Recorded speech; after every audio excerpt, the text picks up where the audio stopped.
Well, actually, this was a very interesting presentation indeed, because we are actually thinking of applying artificial intelligence to our own reference interval database for children.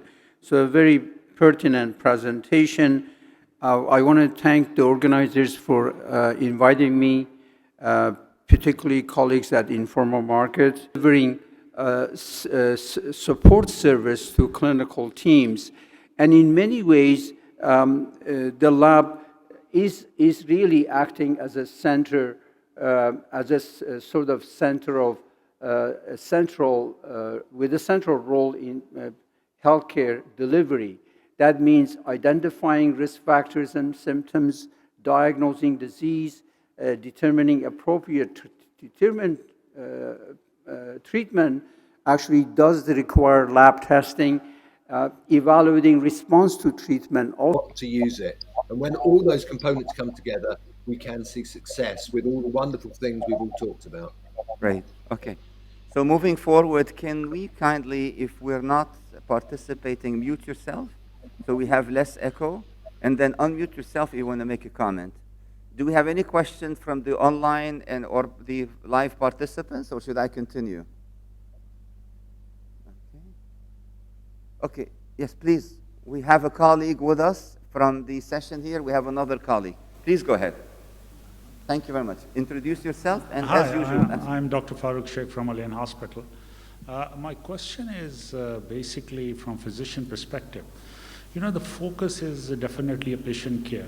Whatever data, digitalization, and innovation we are bringing, probably a patient or a physician is not that much concerned, because I think the physician and patient relation, a physical touch and interaction, that is the most important thing.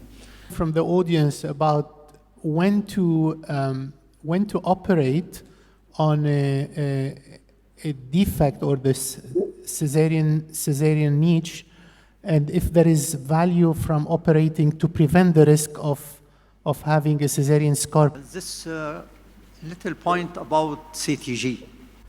If a gentleman asks a girl her hand, she will see him, she will ask about. Yeah, no, in these patients, again, often they are the more obese patients. So I am a proponent of metformin, though the data are mixed. And then the highest dose of letrozole often is what they're on. But I do think it's worth a go. One of the things you have to pay attention to is that these patients can't reliably use urinary LH testing for ovulation. And I know it's very popular. Patients want to have some control, but there needs to be another method to. Can I go ahead? Yeah, please. Just on the same topic about scar thickness, just for Dr. Rasha, is that a transvaginal scan? Is it transabdominal? How full is the bladder? And I showed both. I don't mean to go for this thing of thickness one more time, but again, if the factors that you assess, let's say this is somebody who had a C-section before for a previa, placenta previa, had delivered vaginally before, she comes in with a cervix that's 3 centimeter dilated, spontaneous labor. This is not a big baby. Welcome back to the last session, and this session will be a live session discussion. And Vice Chair of Radiology Research, Medical Director, Advanced Multimodality Image Guide Operating Amigo Suite, Brigham Women and Women Hospital, Boston, Massachusetts. From Cairo, Egypt. I don't have really any questions, but I definitely enjoyed the session. Actually, I believe that Dr. Khalid's session was great. I really loved it. Of course, Dr. Lamia's, and actually I benefited a lot from Dr. Amna's presentation. I wasn't here for Professor Tampani, but I really thank you for this incredible session from the Saudi Society of Radiology. Thank you. Thank you, Dr. Ahmed. Okay, I just have high-level discussion and presentation for everybody. Hope to see you physically next year or after 6 months. Thank you very much. Session is closed. Thank you.